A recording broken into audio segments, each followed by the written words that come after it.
Assalamualaikum warahmatullahi wabarakatuh. Kita bertemu lagi di pelajaran prakarya kelas 8. Di kelas 8 ini kalian akan belajar tentang kerajinan dari bahan lunak. Ada bahan lunak dari alam dan ada bahan lunak buatan. Tujuan pembelajaran kali ini yaitu diharapkan kalian mengetahui prinsip dasar pembuatan kerajinan dari bahan lunak buatan maupun alam. Ya, di kehidupan manusia sejak dahulu kala tidak dapat terlepas dari keterkaitannya dengan alam dan kebendaan. Keterampilan kerajinan lebih mengutamakan keterampilan manual atau dari tangan, yaitu adanya nilai artistik, estetik, dan pemanfaatan bahan-bahan alam. Semakin merebaknya produk-produk Indonesia yang berada di industri kerajinan dengan berbagai desain yang bercirikan ekonomis, musiman yang menyebar luas di pelosok Indonesia, baik di pasar, di swalayan, di grosiran, di mall, dan lain sebagainya. Keragaman jenis bahan lunak alam ini terlihat melalui produk-produk yang tidak dijajakan tersebar di berbagai daerah atau di perkotaan. Ya, apa saja jenis bahan lunaknya? Misalnya ada dari kulit, ya, ada dari tanah. Itu kalau dari bahan alam. Nanti kita pelajari lebih lanjut. Bagi masyarakat Indonesia, benda-benda kerajinan dapat menjadi alat untuk memperkenalkan keragaman budaya daerah Nusantara. Daya tarik dari benda kerajinan setiap daerah ini memiliki corak dan bentuk yang berbeda-beda tentunya.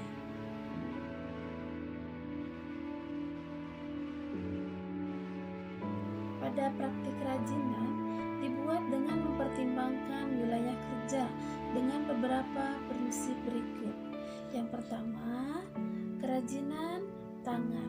Dilihat dari keterampilan tangan. Di sini maksudnya bahwa kerajinan ini dibuat dengan menggunakan keterampilan tangan. Walaupun banyak industri kerajinan, tapi tetap masih mengandalkan keterampilan tangan, yaitu bertumpu pada bagaimana keluasan, bagaimana kemampuan perajin dilihat dari keuletannya, keluasannya menggunakan tangan. Ya. Yang kedua, adanya keterampilan teknik. Artinya di sini adalah teknik ini adalah keprigelan. Ya. Dilihat dari kekhasan tangan yang nampak dengan detail rumit yang hanya bisa dilakukan dengan tangan seseorang, tidak bisa dengan mesin. Ya. Yang ketiga ini adalah kedaerahan atau tradisional. Ini merupakan benda-benda yang mempunyai nilai guna praktis bersifat universal, dibuat dengan keterampilan teknik tangan, namun juga masih dipengaruhi oleh adat istiadat setempat. Secara umum, jenis karya ini dapat dipilah menurut manfaatnya. Ya, yang pertama sebagai kelengkapan busana. Apa itu? Artinya dia dapat mempercantik diri si penggunanya, ya, dalam menggunakan busananya. Contohnya apa nih? Contohnya banyak aksesoris seperti gelang, cincin, kalung, bros, ya. Nah, yang kedua apa? Yaitu kelengkapan suatu benda. Kelengkapan seperti apa? Misalnya tempat tisu. Nah, tempat tisu ini dibuatlah ditambahkan dengan manik-manik, dengan hiasan-hiasan, ya, baik dari batu-batu misalnya, ya, dari ukiran-ukiran. Nah, itu adanya kelengkapan dari suatu benda. Yang ketiga apa? Ini adalah kelengkapan rumah atau bangunan, misalnya air mancur yang terbuat dari batu alam, ya, itu sebagai kelengkapan rumah atau bangunan. Yang keempat apa? Adalah sebagai kelengkapan ritual. Ritual apa?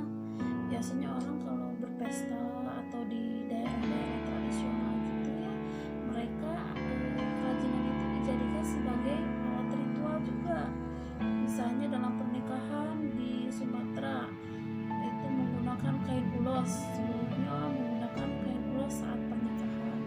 Misalnya atau adanya lilin-lilin untuk upacara adat, itu adalah benda kerajinan yang digunakan sebagai pelengkap ritual di suatu daerah.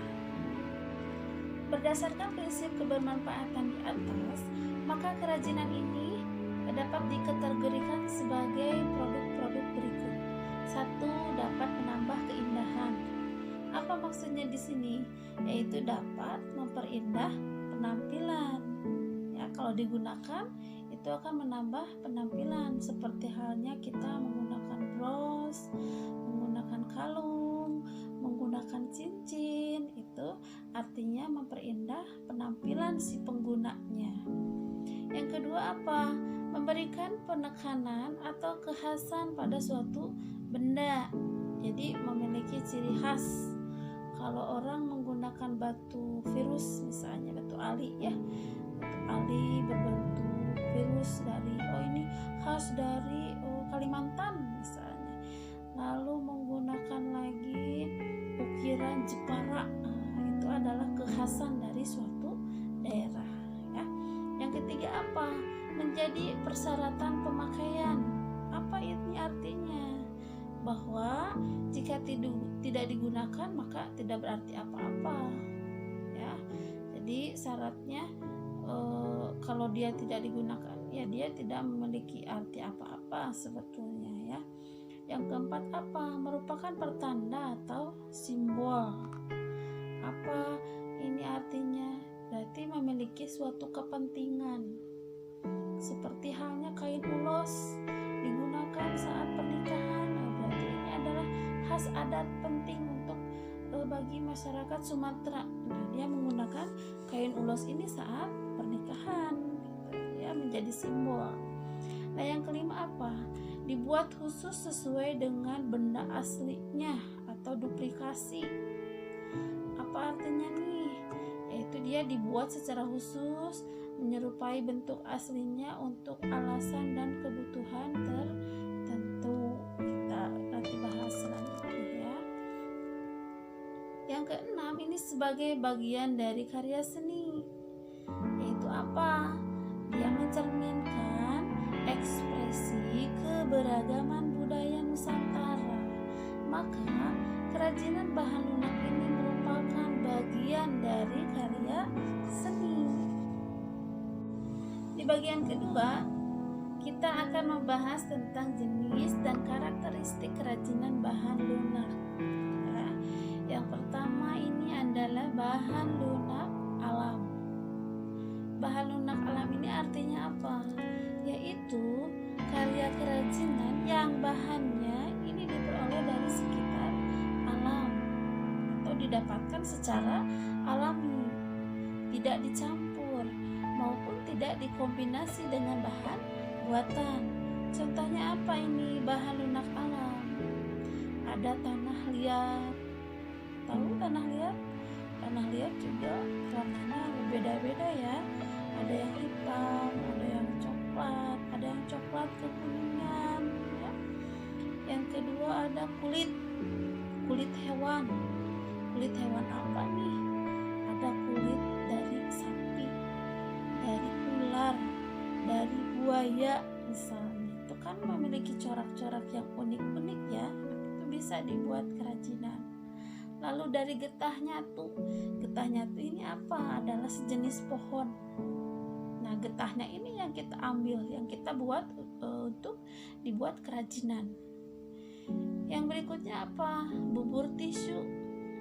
Tisu kita kasih air, kasih perekat, kita buatkan bubur, kita cetak, kita buat kerajinan. Ya.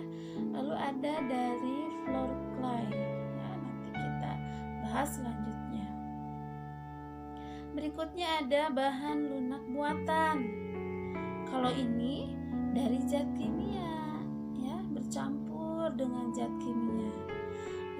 misalnya apa saja contohnya? Ada polymer clay, ada gips, ada fiberglass, ada lilin, sabun, dan parafin. Di antara itu mungkin kalian pernah tahu ya, pernah mengetahui di antara bahan-bahan lunak baik alam maupun buatan yang tadi ibu sebutkan. Berikut akan ibu sebutkan ciri-ciri dari bahan kerajinan ya. Yang pertama tadi kita membahas tentang kerajinan bahan lunak alam. Bahan lunak alam ini apa saja di antaranya? Yang pertama ada dari tanah liat. Tanah liat tadi ibu sudah bahas bahwa tanah liat ini ada yang berwarna coklat, ada yang berwarna kuning, ada yang berwarna abu agak hitam ya.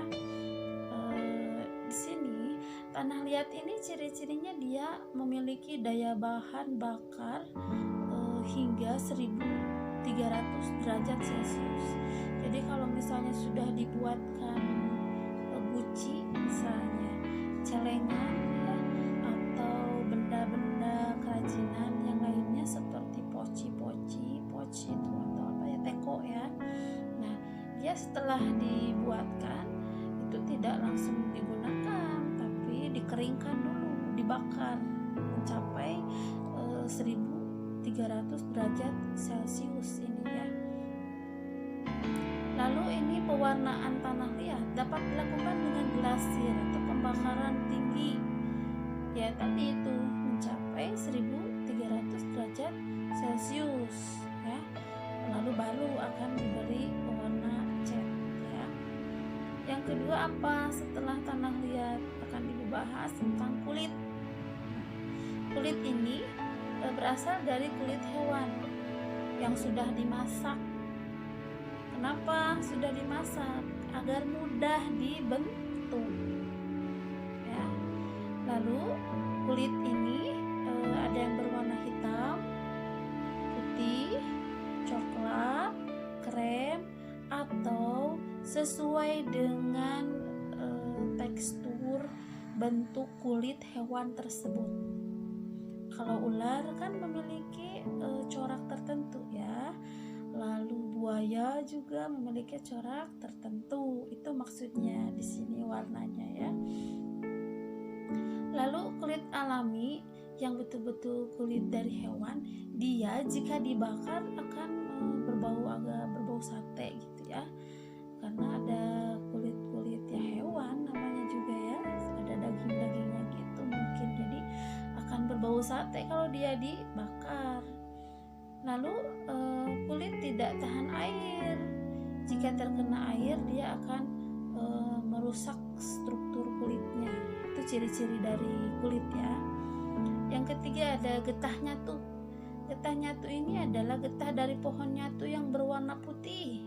Nah, warna yang putih ini memudahkan untuk diberi warna. Lalu dia jika ingin dibentuk, getah ini harus dimasak terlebih dahulu agar lunak dan elastis, jadi mudah dibentuknya ya. Dia jika dipanaskan akan melunak, tapi lama-kelamaan akan mengeras. Itu adalah ciri-ciri dari getah nyatu. Yang keempat adalah ciri-ciri dari floor clay. Ini floor clay ini adalah berasal dari adonan tepung yang dilunakkan hingga kalis sehingga mudah dibentuk ya. Apalagi cirinya, floor clay ini juga dicampur dengan air ya, tapi kerajinannya dia tidak tahan air ya. Jadi kalau kena air dia akan mudah rusak. Berikutnya, pewarnaan floor clay dapat dilakukan dengan pewarna makanan atau sintetis agar memiliki warna-warna yang cemerlang ya. Jadi pewarnaannya bisa dengan menggunakan pewarna makanan atau pewarna sintetis. kedua ada bahan lunak buatan. Apa itu bahan lunak buatan? Yaitu adalah suatu yang diolah manusia dari bahan kimia dan paduannya. Jadi bukan asli dari alam. Dengan maksud mendapatkan efek duplikasi bahan alam yang bersifat lunak. Apa saja jenisnya dari bahan lunak alam lunak buatan ini? Ya. Yang pertama ada polimer clay dan plastisin. Polimer clay plastisin ini memiliki ciri-ciri yang serupa, yakni memiliki aneka warna yang cerah, bertekstur padat, lunak. Ya. Yang membedakan hanya polimer clay, dia tidak mengandung minyak, sedangkan plastisin itu mengandung minyak. Nah, pada saat pengeringan, polimer clay dapat mengeras, sedangkan plastisin dia tetap seperti semula. Yang kedua apa? Ada fiberglass. Fiberglass memiliki struktur cair dan jika mengering akan mengeras lagi. Fiberglass juga dapat dibentuk ketika setengah mengeras. Ya. Dia bisa dibentuk tapi setengah mengeras ya, bisa dibentuknya. Kerajinan fiberglass ini dibuat dengan cara dicetak atau dicor. Jadi ada cetakannya, dicorkan. Lalu cirinya apa lagi? Campuran fiberglass adalah katalis. Katalis inilah yang membuat fiberglass dapat cepat mengeras ya. Lalu pewarnaan fiberglass dilakukan saat masih keadaan cair maupun saat bahan mengering. Yang berikutnya ciri dari fiberglass adalah tahan lama dan kuat. Wujudnya bening sebening kaca atau air sehingga dapat dibentuk kerajinan yang menyerupai air. Ya. Lalu berikutnya apa? Bahan lunak buatan ini yaitu ada lilin dan parafin. Pasti kalau lilin sering melihat ya, mungkin di rumah juga sering menggunakan kalau mati lampu ya pakai lilin. Atau ada acara-acara apa misalnya ya menggunakan lilin. Lilin dan parafin berwujud padat ya. Namun jika dipanaskan dia akan mencair. Lalu yang kedua, pengolahan kerajinan dengan bahan lilin dan parafin dilakukan dengan cara dicetak atau dicor. Nanti kita akan bahas apa saja kerajinan yang terbuat dari bahan-bahan lunak buatan ini ya. Nah, untuk lilin dan parafin ini dia pewarnaannya dilakukan saat lilin mencair, lalu dikasih warna saat cair ya. Lilin dan parafin dapat dicampur dengan aroma pewangi tertentu untuk menambah sensasi saat digunakan ya. Jadi kadang lilin itu dia wangi apa gitu ya. Nah, berikutnya lelehan lilin atau parafin yang terbuang dapat dipanaskan. Setelah dipanaskan itu bisa dicetak lagi ya. Berikutnya ada apa? Yaitu gips ya. Yang keempat ada gips. Gips ini wujud bahan bubuk wujudnya. Jika dicampur dengan air akan menjadi adonan kental. Adonan inilah akan mengeras jika didiamkan. Nah, mengolah gips harus dengan cara dicor atau dicetak ya. Pewarnaan gips biasanya setelah produk sudah jadi, sudah mengering ya. Ciri berikutnya dari gips adalah gips mudah pecah sehingga harus berhati-hati saat berkarya dengan bahan ini. Nah, yang kelima ada sabun ya. Bahan lunak buatan ada sabun. Sabun ini dia berwujud padat ya, sabun padat sehingga dapat langsung diukir saat padat. Sabun dapat pula diparut, dihaluskan, dan dibentuk seperti floor clay. Sabun yang didiamkan akan mengeras kalau didiamkan. Pewarnaan sabun kapan? Dia dilakukan dengan mempertahankan warna sabun atau dapat pula ditambah biang warna saat sabun dibuat adonan. Jadi saat sabun kita membuat adonan sabun dikasih pewarna, dia akan berwarna. Makanya sabun ini kan ada yang berwarna hijau, ungu, pink, kuning ya. Itu saat dia di adonan dia diberi pewarna. Nah, setelah dia mengeras dia akan ada warnanya gitu ya. Yang ketiga, kita akan bahas tentang proses produksi kerajinan bahan lunak. Nah, prosesnya di sini apa? Kita akan belajar mengingatkan lagi ya, sebetulnya kelas 7 dulu pernah dibahas. Ini tentang adanya syarat-syarat perancangan benda kerajinan. Apa saja syaratnya? Masih ingat tidak? Yang pertama ada kegunaan atau utility. Kegunaan di sini apa? Nah, dia memiliki fungsi mengutamakan nilai praktis. Artinya apa? Yaitu dapat digunakan sesuai dengan fungsi dan kebutuhannya. Contohnya apa? Mangkuk, gelas, wadah sayur. Itu memiliki fungsi praktis, langsung bisa digunakan. Yang kedua apa? Yang kedua adalah kenyamanan atau comfortable. Kenyamanan seperti apa? Jadi kerajinan ini harus menyenangkan, memberikan kenyamanan bagi pemakainya. Contohnya apa?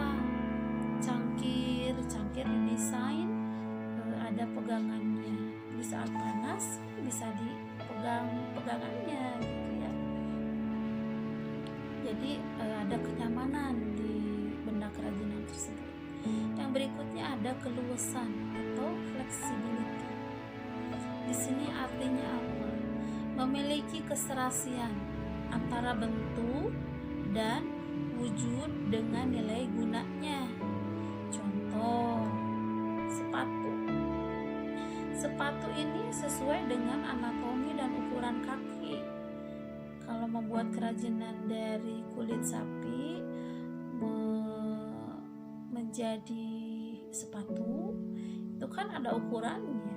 Ya, ukuran 36 misalnya, 37 dan berikutnya. Itu artinya apa? Memiliki keluasan, keserasian antara bentuk dan wujudnya. Ya. Yang keempat ini ada kenyamanan atau safety. Apa artinya? Bahwa kerajinan ini tidak boleh membahayakan pemakainya. Ya. Jadi menggunakan pelapis, menggunakan pewarna yang tidak berbahaya jika dia kerajinannya sebagai wadah makanan. Jadi jangan membahayakan penggunanya. Yang kelima ada estetik atau keindahan. Artinya di sini apa? Yaitu memiliki daya tarik lebih dibanding benda yang biasa-biasa saja. Karena apa? Keindahan sebuah benda dapat dilihat dari beberapa hal. Dilihat dari bentuknya bagus, unik ya, hiasannya atau ornamennya bagus juga, dan bahan bakunya juga bagus ya. Itu arti dari 5 prinsip bagaimana kita merancang pembuatan benda kerajinan ya. Ingat lagi